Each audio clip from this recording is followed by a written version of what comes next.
नमस्कार दोस्तों, स्वागत है आपका आज के हमारे इस वीडियो में। दोस्तों आज हम पढ़ने वाले हैं मित्रों महामंदी का भारत पर प्रभाव।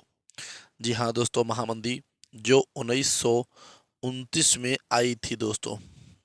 अब पहले यदि आपको ये समझ में नहीं आता कि महामंदी है क्या, तो सबसे पहले समझिएगा कि व्यापारों में या व्यापार में कह लीजिए या फिर आर्थिक स्थितियों में समझ लीजिए कि जब बहुत ही ज़्यादा वस्तुओं का, किसका दोस्तों, वस्तुओं का प्राइस घटने लगे, साथ ही साथ किसी चीज का बिकना कम हो जाए, इन सब व्यवस्थाओं को क्या कहते हैं दोस्तों?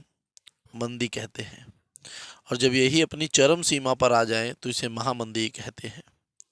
तो 1929 में जो महामंदी आई उसका भारत पर क्या प्रभाव रहा दोस्तों? Uttar Pradesh board, UP board में ये आने के चांस इस बार बहुत ज़्यादा बने हुए हैं। 2024 के लिए ये लघु उत्तरीय क्वेश्चन के तौर पे आएगा दोस्तों। तो चलिए देखते हैं कि आखिर अगर ये आएगा तो लिखना क्या क्या पड़ेगा। तो देखिए दोस्तों, सबसे पहले अगर हम बात करें तो यहाँ पर देखिए कि 1929 महामंदी प्रभाव भारत के ऊपर भी व्यापक तौर पर पड़ा। यानी भारत के ऊपर भी ये बहुत ही ज़्यादा प्रभावी रहा। जिस तरीके से ये यूरोप में रहा उसी तरीके से भारत के पास भी काफ़ी व्यापक तौर पे रहा। शहरी इलाकों में उतना नहीं हो पाया था, क्योंकि जानते हैं कि जब महामंदी का असर पड़ता है तो सबसे पहले किस पे पड़ेगा भैया? कृषि पर पड़ेगा, क्योंकि यही एक वैसा वर्ग है जो हमें सबसे ज़्यादा जो है सहायता देता है। तो सबसे पहले इसी का जो है दिक्कत सहना पड़ता है। ठीक, तो होता क्या है यहाँ पे कि भैया व्यापक तौर पर भी पड़ता है 1929 महामंदी का असर भारत के ऊपर।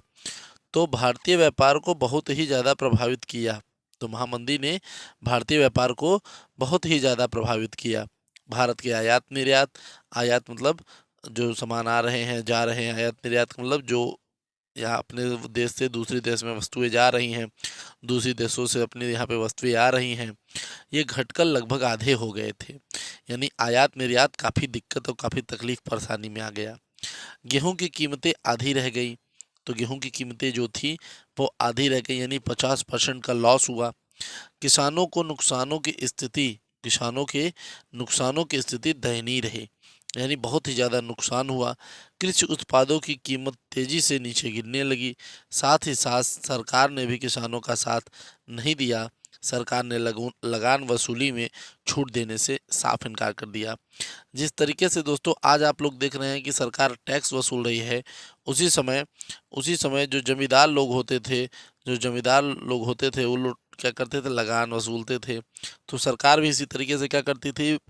बीजों पर या फसलों पर लगान वसूलती थी। तो यहाँ पे यही चीज़ बताया जा रहा है। आगे देखिए, हम देखते हैं कि क्या लिखा है कि जिससे अब काश्तकारों को काफ़ी ज़्यादा नुकसान झेलना पड़ा। अब यहाँ पे क्या है दोस्तों कि तट है नहीं, टाट है। क्या है दोस्तों? टाट। ठीक, टाट का निर्यात बंद होने से पटसन की कीमतें बहुत नीचे गिर गई। इस समय मंदी में क्या लिखेंगे दोस्तों?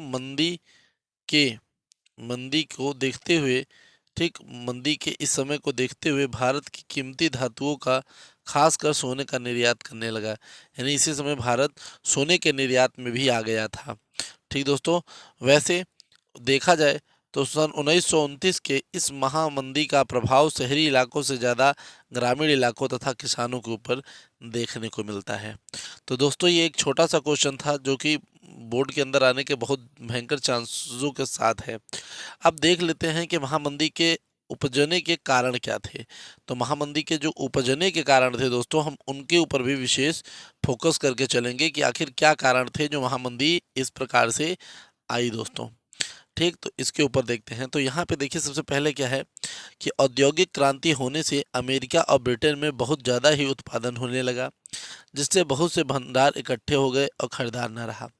तो औद्योगिक क्रांति का अर्थ क्या है दोस्तों? कि जब उद्योग के क्षेत्र में बहुत से बदलाव होने लगे, एकाएक जो है लोग जागरूकता के साथ उद्योगों में जो है काम करने लगे, तो उसको औद्योगिक क्रांति कहते हैं। तो औद्योगिक क्रांति अमेरिका और ब्रिटेन में हुई, जिसके कारण ज़्यादा उत्पादन होने लगा, जिससे बहुत से भंडार इकट्ठे हो गए और खरीदार ही नहीं रहे, इतना माल बनने लगा कि उसके हिसाब से उपभोक्ता ही कम रहे।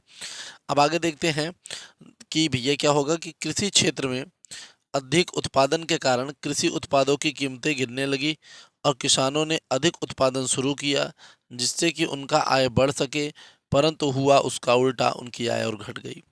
तो कृषि क्षेत्र में क्या हुआ कि उत्पादन बहुत होने लगा, और जब उत्पादों की कीमतें गिरने लगी तो किसानों ने क्या सोचा कि हम जल्द और फसलें उगाएंगे और अमीर बनेंगे।